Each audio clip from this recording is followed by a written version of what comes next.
Mississippi,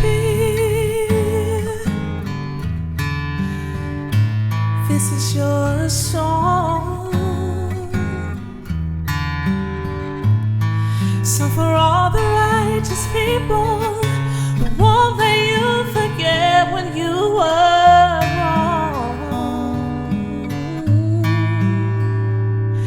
In the past they've written songs for everything that's red, white, and blue.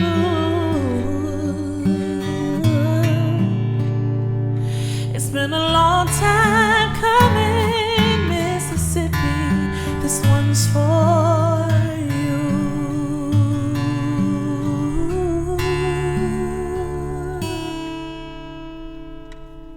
Serenity. Yes. How many years has it been since you graduated? It's been 3 years since I graduated.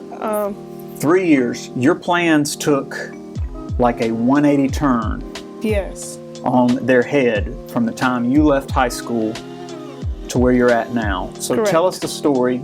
You graduated high school. What were the next steps that happened? So after I graduated high school, I thought I'd give myself a chance with music. I tried to go to performing arts school. I visited the idea of going to a normal college, 4-year college.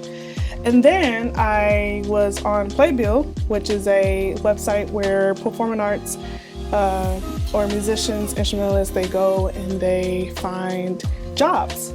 So I saw on Playbill where they were having auditions to be in the regional band.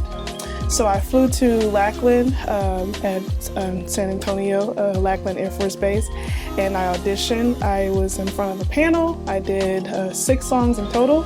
I sang the anthem and I sight read a little bit. I auditioned for that and I got the audition, and from there I did basic training. I went through basic training, and then from basic training you go straight to your duty station, and there I am an active duty musician. I'm a vocalist in the rock band Starlifter. So that's pretty much what I do.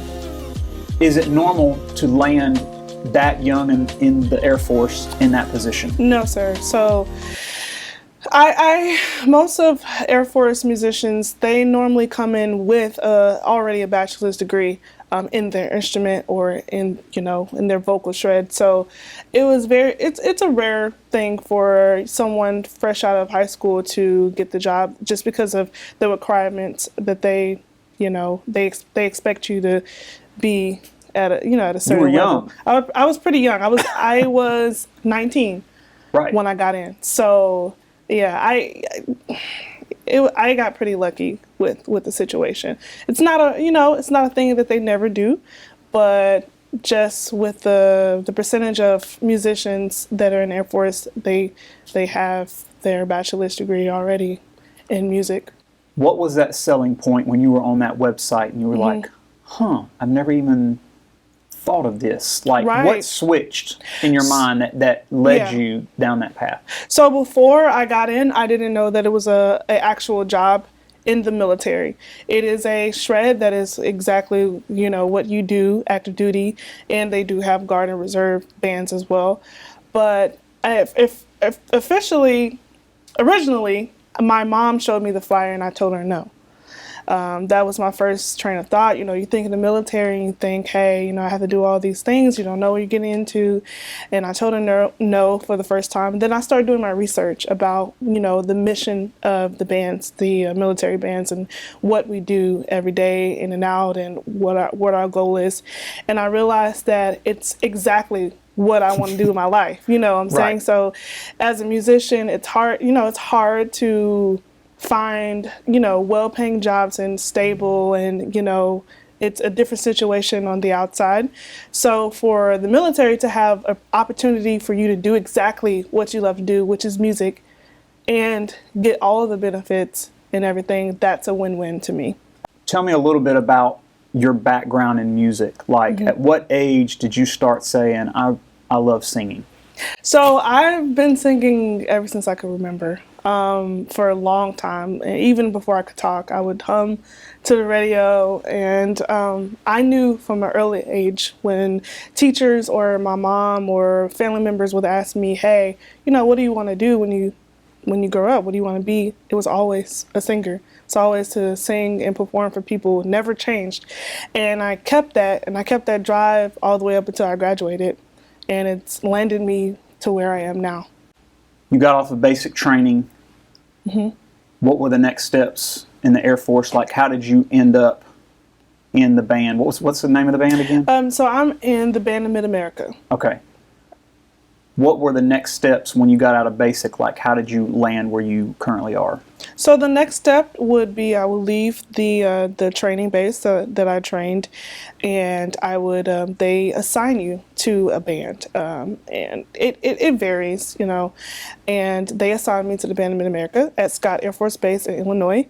So from there, I went straight to my duty station, and I literally started working from there. I think I had a TDY, like we travel, we call them TDYs, but you know, just on the outside you would call them gigs, like Right. we would gig. And my first one was literally a month later. So you know, you come in, they hire you, they expect you to know what you're doing, so they send you right out there from the Right. At this from the point, beginning. you're considered a professional. Correct. So I went on a gig my first couple of months being in. Okay, so for somebody watching and not really knowing the background of how all of this works in the military, y'all have rehearsal spaces? Like, Yes. how does it all work? So every day we rehearse. You're assigned to a band. We have different ensembles. So I am in the rock band. We have people in jazz combo, and then we have a concert band, the band that makes like a up, wind band. right, and it makes up everybody in most of everyone in the entire unit, and depending on what band you're in, they have different different practice rooms for your specific band to practice in. And these are on base. These are on base. So we have a band building on base. Okay. And we rehearse in that space. We rehearse. And then after rehearsal, we have admin jobs for the band. So for me, I am in the social media and marketing. And then other people, you know, whether it's supply, making sure we have our uniforms, because there are a whole set of different other uniforms for the band, and, you know, or making sure our gigs line up. So you do have admin work, but it's only for the band. It's only things for the band. Again, I'm in social media, so I make posts on our websites and on our social media platforms. So When y'all get ready for a gig, is there an entire spreadsheet? I'm climbing in the weeds because I'm a musician, so I love this stuff. I nerd out on this stuff. Does something come down the pipe where, like, you get a sheet of paper detailing everything about that gig? We're going to wear this. You've got to be here at this time. All of this, like. Yeah. So when you get ready for a gig, you have a gig sheet, and it details everything that you're doing from the time you leave to the time you come back. So it has times, it has, you know, your contacts, making sure you're in touch with people that are running the event. Also has exactly what you're going to wear and other details as far as when you're downbeat of when you're playing or singing, and from the time that you leave, how you're getting there, and different things. Set list, who chooses it? So we have a musical director for each group, and we kind of sit down all together and come up with songs that we think would be great for a specific event or the public, and we kind of make that call all together, but it's up to our musical director to make the set list and make the order, like, of how we're going to perform these songs. So I saw you perform for high school students. right. I saw you do some very contemporary popular music. Right. You might not do that same music for another gig with an audience that's not as young. Correct. So if we're going to a space where we know there are going to be veterans in the audience or whatnot, we would make sure that we have the songs that they would recognize best and love. fit the audience. Right. So that's like a part of our mission, is to connect with people. And one way that we connect with people is making sure that we're on the up and up about our audiences and know who we're performing for. And so we came here at the high school, so we're singing, you know, things that are they recognize, that are on the radio and that they can connect with. Okay.